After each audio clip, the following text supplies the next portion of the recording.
This workshop has one goal, and that is to help you get your paper published. And let's just start with something very simple. You've done research. You have your information. And we cannot do anything about that. And that is what you have collected. You have a pile of data. This workshop is about turning that data into an article and helping you with the presentation of the material that you've collected.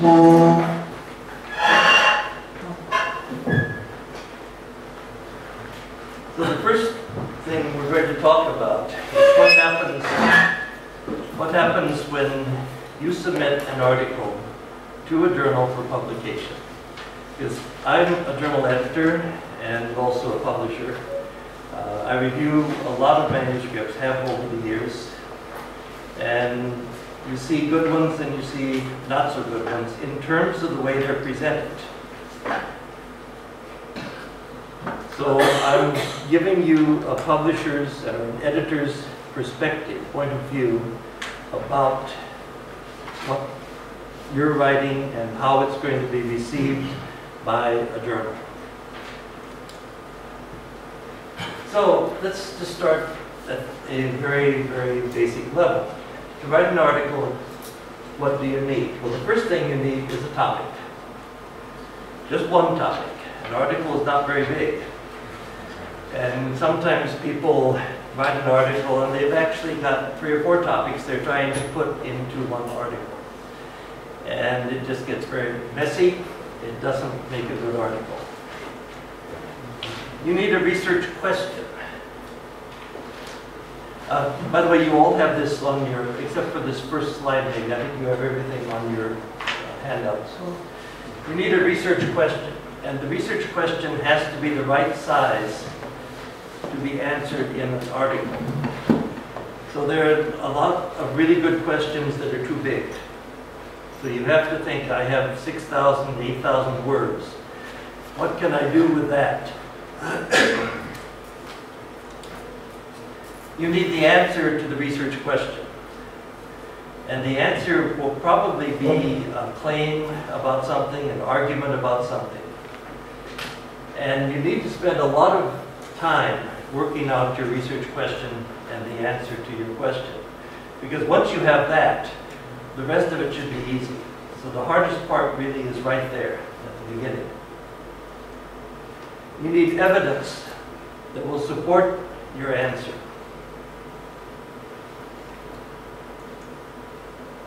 And then you need the presentation. And this workshop then, as I said, is about the presentation.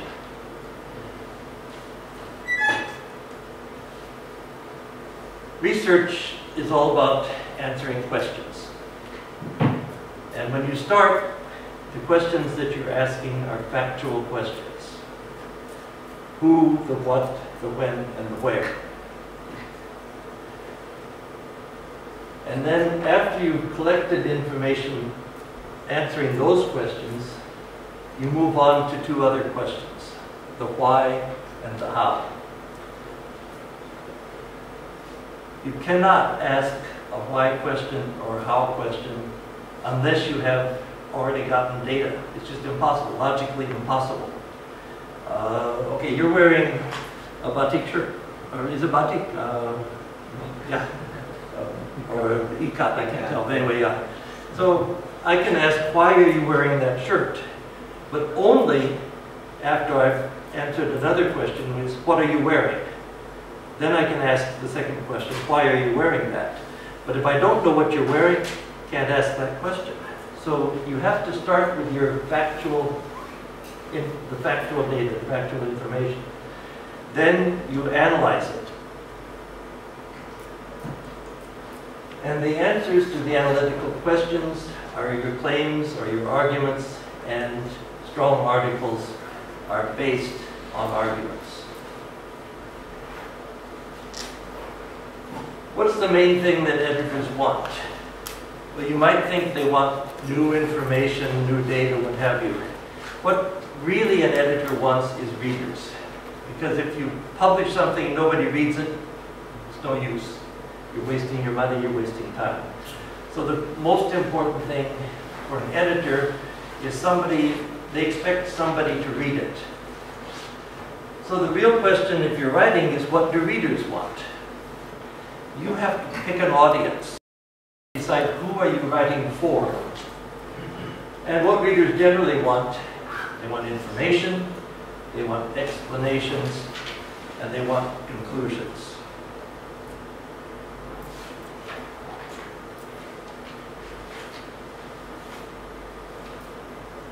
Now, if you're going to be read, somebody has to make a decision. I'm going to read this article.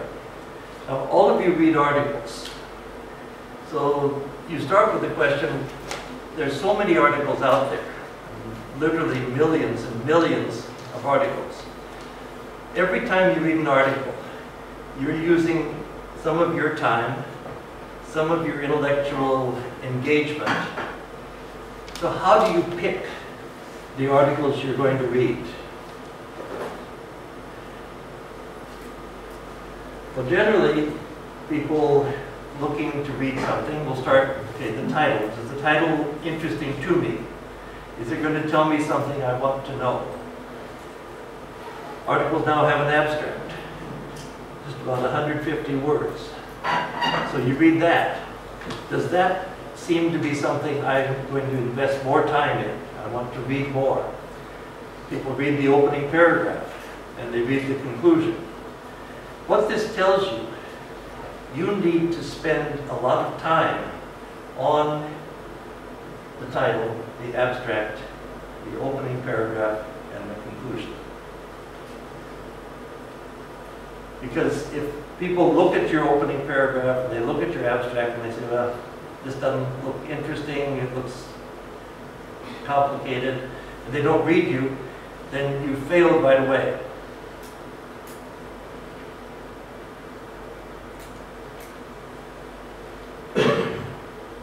Then, having written your piece, you have to decide, where am I going to send it?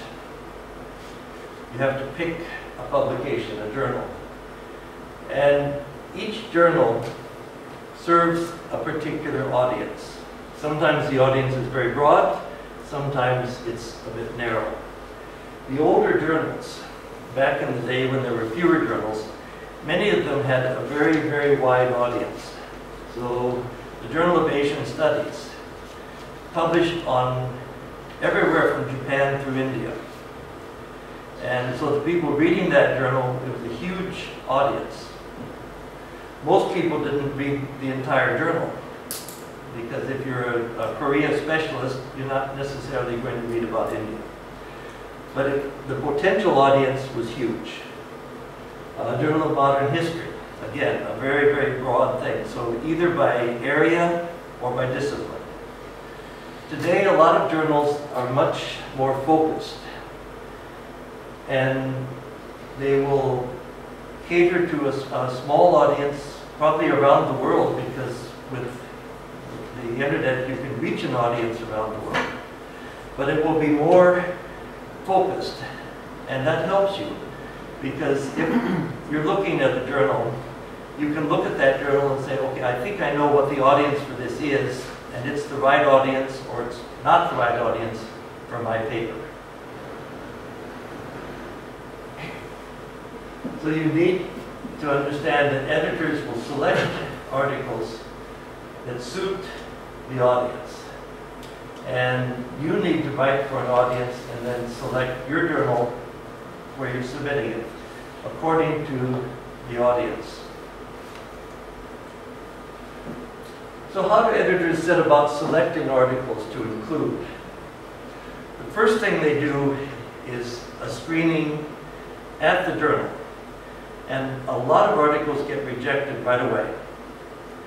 You know, I've done talks all across East and Southeast Asia. And the one thing that I hear everywhere is people saying, I sent an article to a journal, 3 days later it was rejected.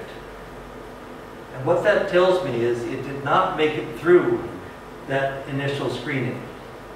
that the editor looked at it, looked at the title, looked at the abstract, the opening paragraph, and said, this is not a good article for us. So we're not going to waste any more time. It's out. So your task as an author, your goal, is to get through that initial screening.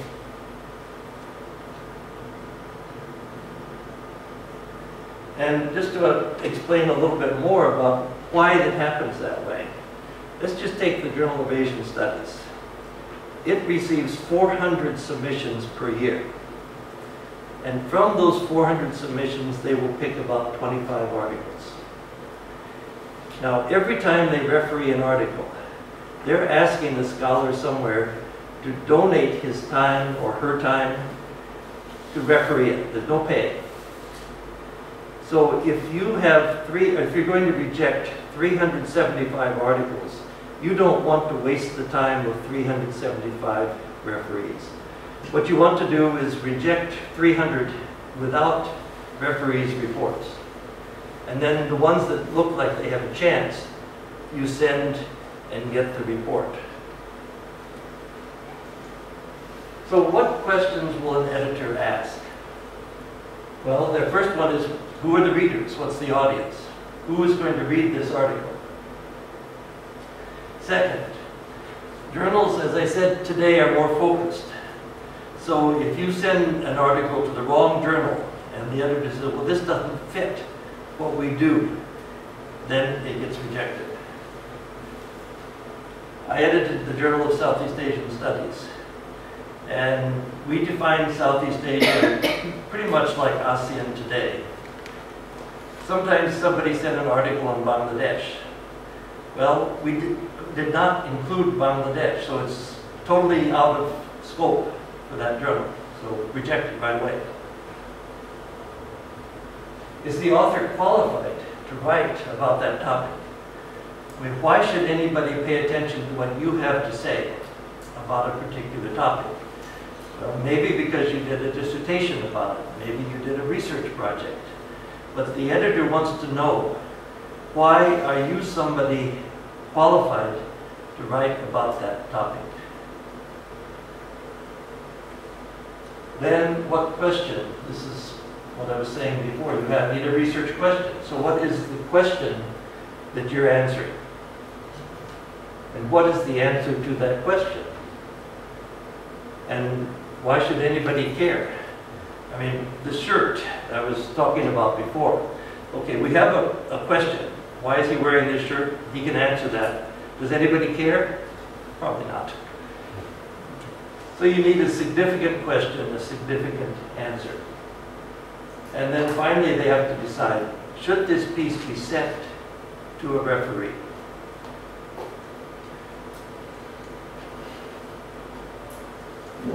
And so many submissions, as I was saying before, many submissions just get rejected right away at that point. They don't go to the referee. So what's the editor going to look at to make that decision? The same things I talked about before. The argument, and that needs to be somehow in the title, the abstract, a set of keywords. They'll look at the opening paragraph and the closing paragraph. They'll look at headings in the article. And then they'll look at the mechanics, the citations, the bibliography. Are they done professionally? And do they look like the right sort of articles? And just to give you one example of a bad situation. Somebody sent an article to me, and the last citation was 1996. Now this is 2018.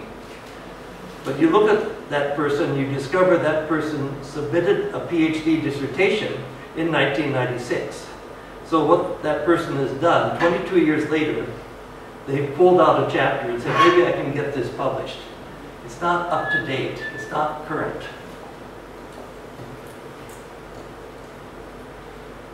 Okay, so of those things I mentioned, the titles, the abstracts, and the keywords are particularly important. Why? Because people now do a lot of searching online. And the search engines will pick up the keywords. They'll pick up the title, and they'll pick up the abstract. So if you want to attract attention, those three elements are going to be very important. And as I said before, they're also the basis of people's decision to read. So let's talk about them one by one. What should a title do? It should include keywords. I mean, every article is talking about a few issues, and you can talk about them by, or identify them by using keywords. Back when I started, you didn't think about keywords. Most articles didn't even have an abstract. Now these things have become crucial. The title should indicate in some way the nature of the argument. I mean, you don't have very many words here. A title is going to be 10 words or 12 words. So it's hard to get too much put into it. But you need to try your best to indicate what's going on in your article. It needs to position what you're saying in time and place. Is this historical? Is it now? And where is it about? I mean, maybe you're talking about education, but you're probably talking about education in a particular place. Maybe Indonesia, maybe West Java, but wherever it is, you should identify in the title the place that you have done your research, because that will tell somebody, yes, this would interest me because I'm interested in that place. 10 to 12 words is about right. You can go up a little bit more. Sometimes you're going to have a main title and a subtitle, but don't do too many words. Some titles come in at 30 words, and it's way too much. Don't fill it with terms that nobody's going to understand, or too specialized, or too much jargon. And abbreviations are okay if it's a really well-known institution, for example. So you could say WHO for World Health Organization, that's all right. But a lot of abbreviations are too specialized. And don't try to be too clever or too cute. Good. Okay, then you have the abstract. And the abstract you should aim for about 150 to 200 words.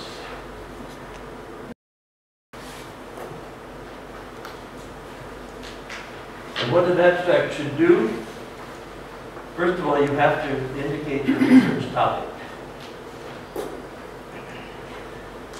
You need to present the answer to your research question. Now, do you actually put the question in the abstract? You might. But in any case, as an editor, when I read an abstract, somebody has put something that I want to know what the research question is. Now, maybe I look at the answer and I go, well, I know what question is being asked, and this is the answer to it. But there has to be that element of the answer to your research question. You also need to indicate the significance of your research. Why is it important? Why should anybody care about it? The abstract should include the keywords.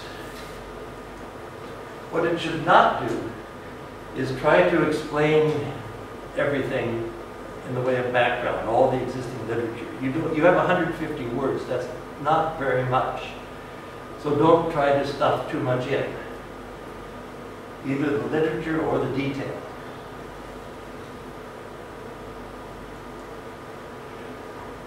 What you often see with an abstract, somebody says, okay, in this article I'm going to discuss this topic, whatever, ABC. That's not a good abstract. You've already written the article. It's not what you're going to do, it's what you have done. So, second one, in this manuscript I attempt to show, or I try to prove. I hate this one. If you haven't shown it, you're not ready to write an article.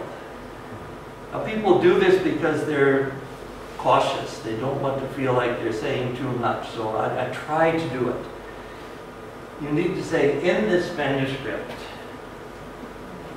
something like this. Based on a study of A, B, and C, I conclude that, and give your conclusion. I had somebody come to me once. He had a book manuscript. Graduate of a major university.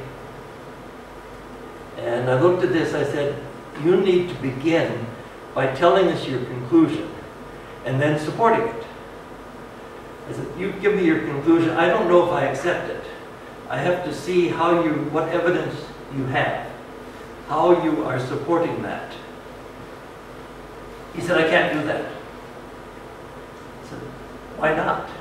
He said, well, if I give the conclusion at the beginning, nobody's going to read the book. It's ridiculous. I don't know if I can accept this until I see how you are supporting it. But he said, no, I can't do that. And I basically said, well, then I can't publish that.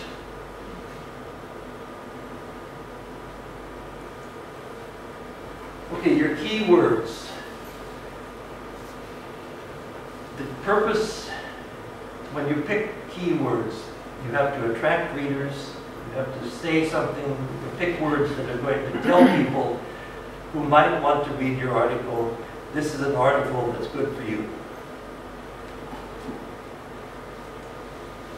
So they should be targeted, not too broad. If you say nationalism is your keyword, how many hundreds of thousands of articles are there about nationalism? That's not going to steer anyone to your article.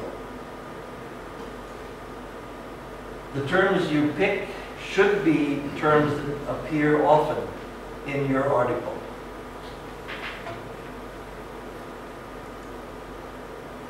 If you are using an abbreviation like WHO, also include the full name.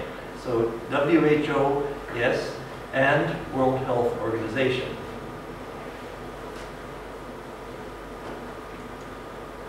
Then after you put together a list, go to Google Scholar, do a search on the terms you have picked, and see whether the articles that turn up look similar to your article. Because that will tell you, is this term going to attract the readers that should come to your article?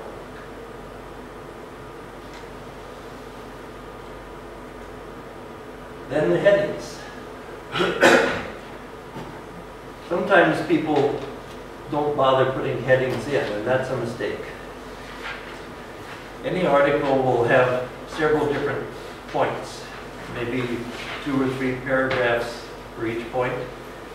And I should be able to read through those headings and understand this is what how the article is put together. So the heading should show how the author has grouped together ideas. It should show how one idea leads to another one. So you're moving through a step-by-step process. Sometimes somebody is not going to read your entire article, often now. So let's say I'm a little bit interested in what you're saying, but maybe not everything that you have to say. So I can say, this section, this is precisely what I'm interested in. I'll read that section, not the whole thing. And you need to expect that. You need to help people find what they might want to see. Also, some people just want to skim through the article. They don't want to read in detail any of it, but they want to understand what you're saying. Maybe later they'll need to go back. So they read through very quickly. Just read the headings. Then they can say, okay, I know this article, what it does. And maybe later on I'll go back and read it in detail. So again, you want to help people access what you have done. Okay, then the opening paragraph. This is basically like a map. It says, this is where we're going. And this is how we're going to get there.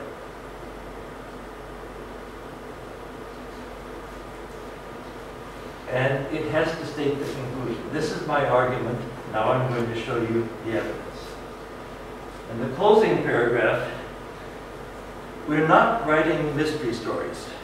So you don't want to surprise people at the end with some, this is the killer, this is what I've been leading up to. You start with your conclusion. When you get to the final paragraph, what you need to be saying is, okay, I started by saying this. I've now shown you the evidence, so I have proved my case. So the conclusion is not for new information. The conclusion just ties the package up. So it should not try to say something new. Then for the citations and the bibliography, there are several standard formats. Most journals will tell you which format they want. But when you submit an article, most journals will say, okay, for the submission, we don't care, so long as it's a standard format. We'll referee it. Then if we accept it, you have to follow our format. The two basic ones are in-text citations. And this is where you put in brackets the author and the date of the publication. If you quoted something, also the page number. And then the alternative is footnotes or endnotes. And generally with that, you put full details on the first entry, and then you have a short form for the same source if it's used again. The format of the bibliography will depend on which of the citation styles you're using.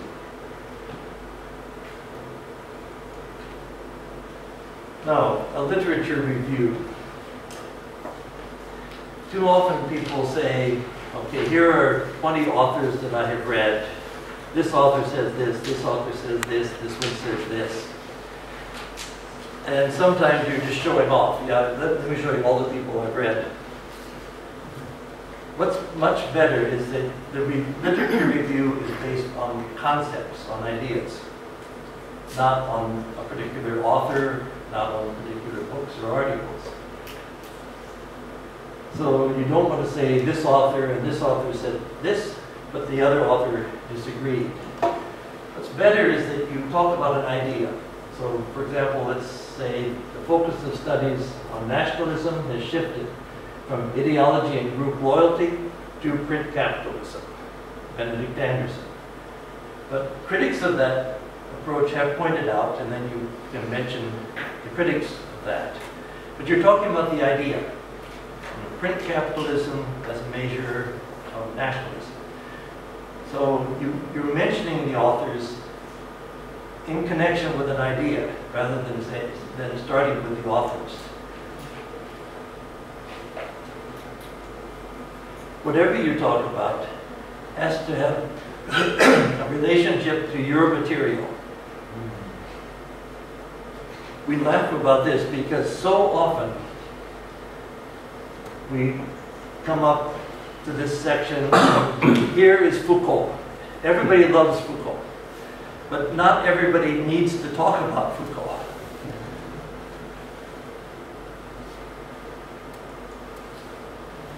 So, the initial screening takes place, and the editor will either tell you yes, or maybe, or no. I'm being optimistic here, yes or maybe. Yes, the piece will be sent for peer review. Now, the peer review is going to do something different, because what the editor hasn't done is to look at the content, to ask questions about the quality of your information. And the reason for that, okay, as an editor, I evaluate articles where I'm not a specialist. I don't have detailed knowledge of that.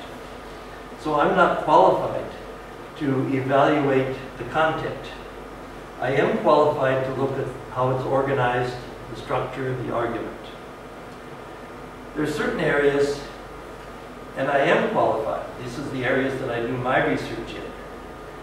I don't want to judge the material because most of the people who write on the same things I do, I know, these are my friends. And it's not right to make a decision because people are going to say, oh, you chose that article because you know the author. That author's your friend. So even if I know personally a lot about the topic, I will send it and rely on referees' reports. It protects me, it protects the author, it protects the journal. Okay, referees' reports come in. Excuse me. Then we have another round of evaluation based on the reports. If we get 2 reports, oh, this piece is wonderful, it can be published, just a few small corrections, great. Then we get the other kind. Well, they're good things and not so good things. And if the not so good things are fixed, then maybe it can be published. Well, then as an editor, I have to say, is this worthwhile trying to get more work done on it? Or should we just abandon it? So that at this point, you can accept that we'll do more, or you just say, no, end of the line. So, if we say we're going to pursue it more, then we send it back, usually, well, always, I think. I don't think I've ever had an article that didn't require some final changes. And so, send back the reports to the author. And talk to the author about what needs to be done. Because every report comes in, and there will be a few things that you know this has to be fixed. And when people read an article, different things come to the mind. So you just write them down. And you send them off and you say to the editor, well, send this to the author. Could be useful, maybe not.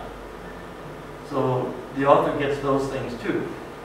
So the editor should say, these are the important points.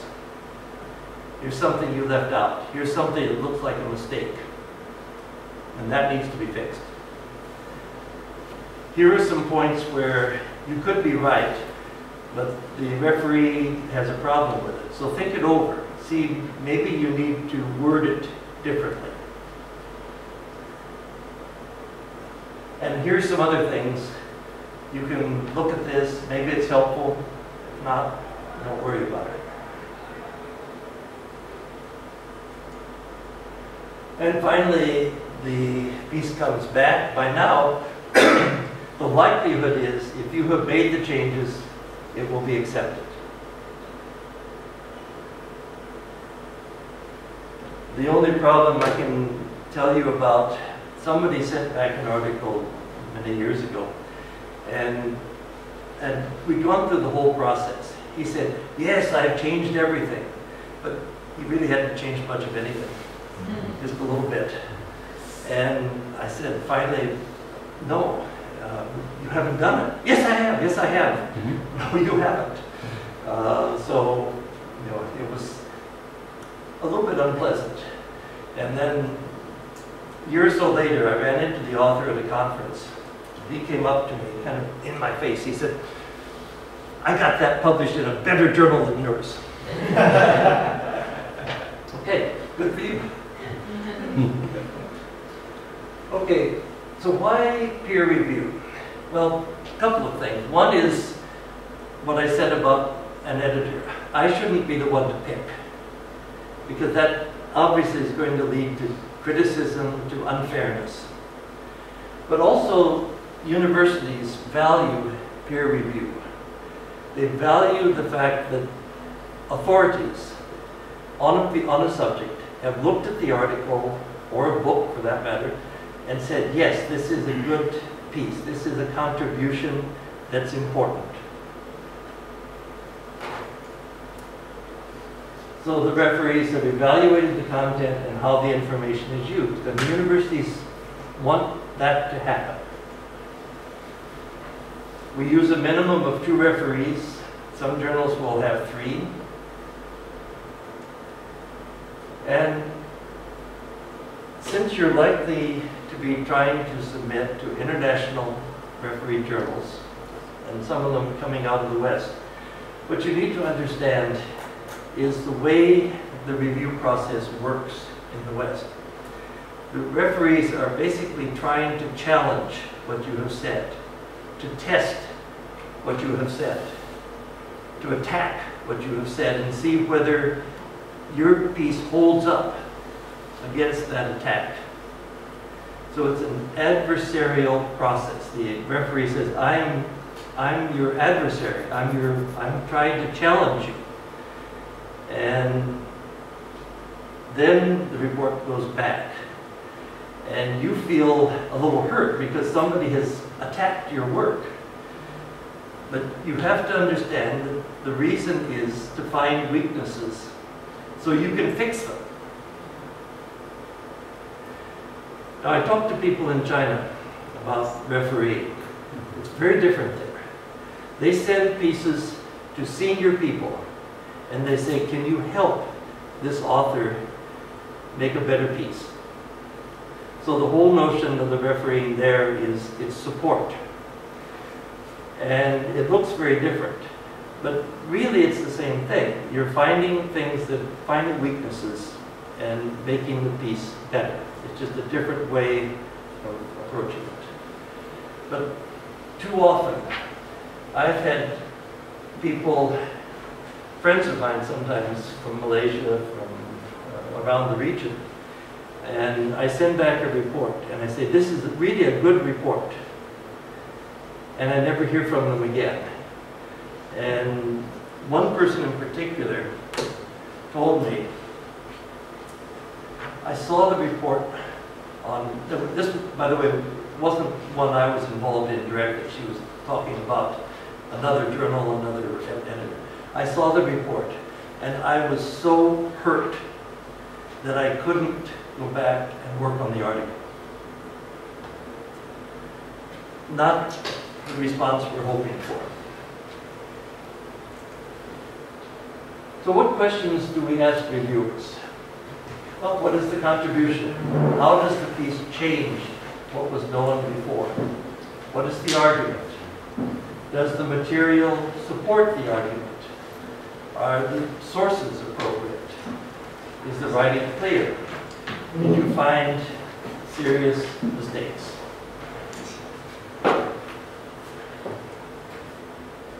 The referees will have 3 possible responses. First, accept with minor revisions. Well, that's wonderful when you get that. Or maybe accept after major revisions.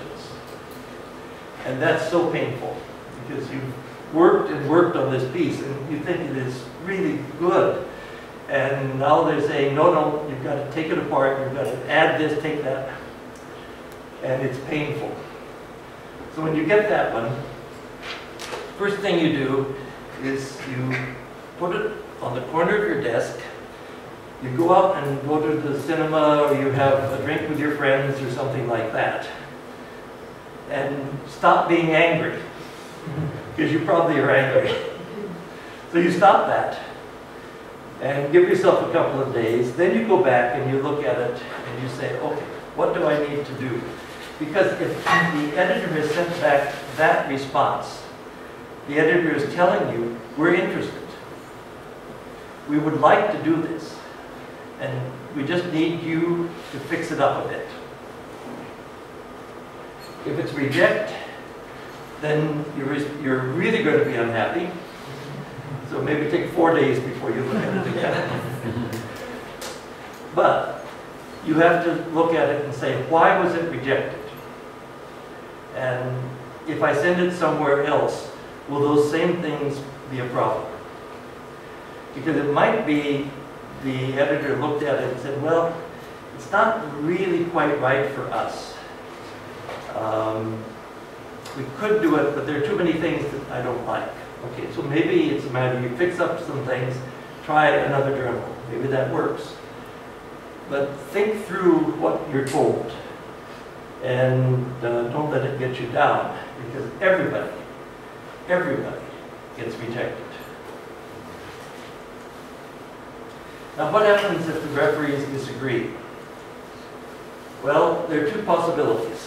Sometimes one report is convincing, and the other report you say, well, this person's being nice, but the one that is criticizing really makes good points. So it's possible, even if they disagree, we'll just say it's got to be rejected. Alternatively, we might get a third report. But anyway, if you get a revise and resubmit response, this is good. And it may feel bad, but really it is good.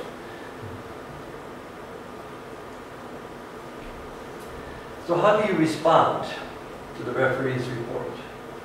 Well, the reports will include needed changes. It will include suggestions. The editor should be talking to you at this stage, starting by saying, okay, this is important, this is less important. And if the editor is not talking to you, write and communicate with the editor.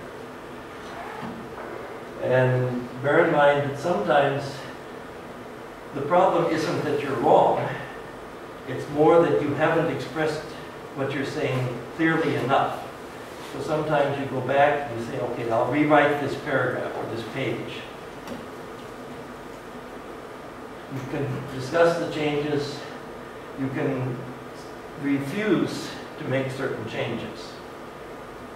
If you're going to do that, you have to be able to defend what you're doing, what you want to do. And the editor, if the editor says, well, I thought that was important, you disagree, so sorry, you have to go somewhere else. Usually the editor will give you a schedule. Say, okay, we're interested in this piece, please resubmit within 2 months. And if they say that, follow the schedule. If you can't, if you have examinations coming or something, then tell the editor that this is my problem, but I could give it to you in 3 months, whatever it might be. Every journal will have a house style. Usually it's online. And if it's going to be accepted, at some point you have to follow the house style. You have to read your article very carefully to make sure there are no mistakes in there.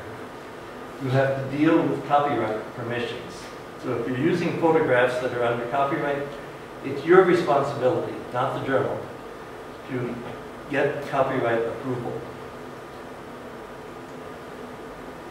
Just remember, if you get something published, that publication will be around as long as you are. And you need to be certain that what you're saying in that publication is what you want to say.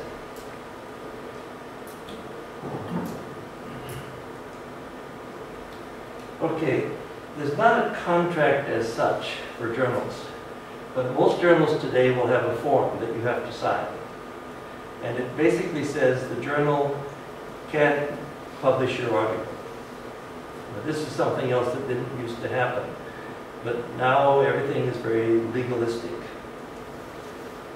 Copyright might be transferred to the journal. The journal may, on that form, may say, we ask you to transfer copyright to us. Or the journal may say, you keep the copyright, but you give us exclusive rights to publish the piece. It works out about the same. Now, can you put your article up on a website? Or can you put it into a university repository? Generally, journals will say, yes, you can put the final version, meaning your manuscript, the one that you send, the final version can be put up on your personal website, on a university repository. But what is published by the journal is called the version of record. And most journals will say, no, you cannot put that onto a free website. So this will have, and the key thing here is the page numbers, the publication details. If somebody's going to quote you, to cite you, they need to use the version of record. They need to use the page numbers from the version of record, not from the manuscript. The version of record will also have what they call a digital object identifier, DOI. And that will go with that article when it's online forever. And that will be assigned when it's published. So you need those things, and that will come with the version of record. So some general points, general advice. First, the journal guidelines. You read the guidelines, you follow the guidelines. The length. Most journals will say 6,000 to 8,000 words. Some say up to 10,000. Don't send 15,000 words, because the journal editor will say, no, we're not even going to look at this. Too much. Sloppiness is going to hurt you. Microsoft Word, if you misspell most of the misspellings that you might do, it's going to put a line under it and say this word is something wrong. If the grammar is wrong, it will put a line under there. And if you see those lines, if you right-click, it will tell you what the problem is. Fix them. Typographical errors, it will find them for you. If you don't care enough about your article to fix it, why should I care about it? This is your article, your career, your research. You need to care about it and make it as good as you can. As I started the thing off, your subject needs to fit an article length piece. So something like the Asian financial crisis of 1998, I doubt very much that anybody can explain that in 6,000 words. So if I get an article that's so big a topic and so small a number of words, I'm going to think, no. I mean, I can think of one or two people who might be able to do that.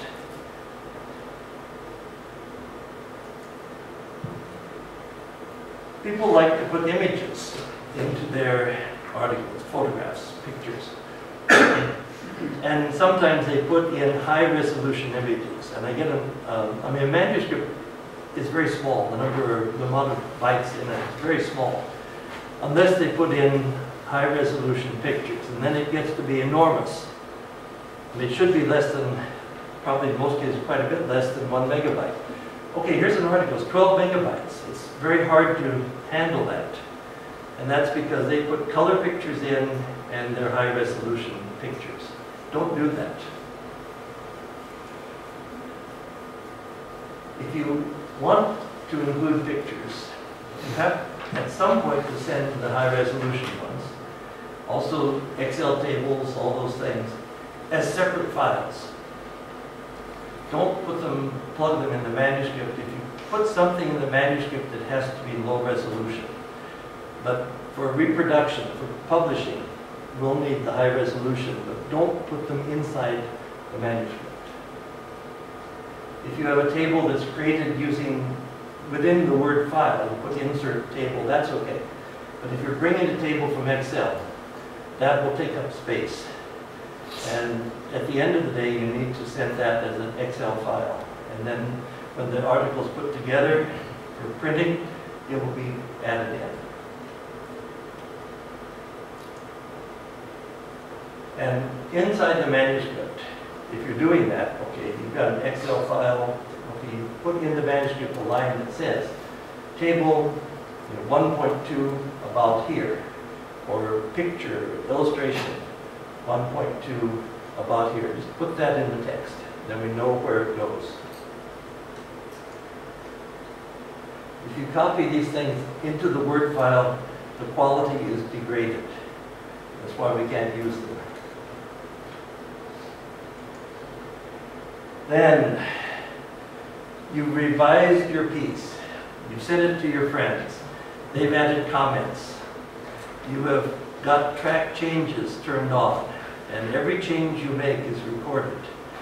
And I open this thing up, and instead of a nice black text, I get red. The whole screen looks like it's bleeding. If you use track changes, fine. Accept all the changes. If you have comments, do whatever you need to do and get the comments out of there. I don't want to see them. You don't want me to see them. Get them out of there. Don't waste time with fancy typefaces. When you get a piece, okay, here's the first page. There's a title. Next page, some little quotation. Next page, we finally get to it. And maybe the title is in a fancy font. Waste of time. First thing I'm going to do is change everything to Times Roman, Times New Roman, change everything to 12 point, remove the extra spaces, and I'll be irritated because you've wasted my time making me do that. Don't spend time on an artistic layout. Same problem. And this one just drives editors crazy. Typewriters. You always put 2 spaces after a period, a full stop. 2 spaces after a colon. You don't do this on a computer. But many, many people do. So I get pieces and there are all these extra spaces. So what do I have to do? I do a search and replace. I search for 2 spaces and replace it with 1. I have personally destroyed hundreds of thousands of extra spaces that way. And every time I do it, I think, you know, every space I've taken out, the person writing the piece has gone like that to put it in. They probably have carpal tunnel syndrome because they put all those extra spaces in. And I've destroyed them. But they still have carpal tunnel syndrome. Okay, what's going on here is that computers use proportional spacing. Okay, the typewriter, every single thing, a period, a letter N, a letter M, occupy the same amount of space. And so to help you see where the sentences ended, you put 2 spaces afterwards. The computer uses proportional spacing. What that means is an M takes up more space than an N. An N takes up more space than an I. And when you put in the period, the full stop, it will adjust the space a little bit so that it's easy to see where it is. So it's doing the work for you. Okay, other mistakes that people make. Spending too much time explaining their research problem. People really get into this. This is my research. I'm so excited about this. I'm going to explain and explain what I'm trying to do. Sometimes there's too much criticism of other authors. Sometimes there's not enough reference to other authors. Sometimes people don't explain the significance of their work, or they don't draw conclusions. Sometimes they try to be a bit too fancy with their writing, too complicated. So they're just not writing simply and clearly. Sometimes they put in too many details. The reader has to trust you. So let's say you have done a survey of 100 people. And as an author, you write down, okay, based on that survey, this is the outcome. 78 people said this, 12 refused to answer, and the rest of them said something different. Okay, I have to trust you. I don't need you to give me 100 results. As a reader, I say, the author is telling me this, and I have to trust that the author has that information. You might give 1 or 2 examples, but don't give me 100 results because you've only got a small amount of space. Okay, here's some references for you, and that is what I have to say right now. Thank you very much. Okay, you have those on your sheet, so there we go.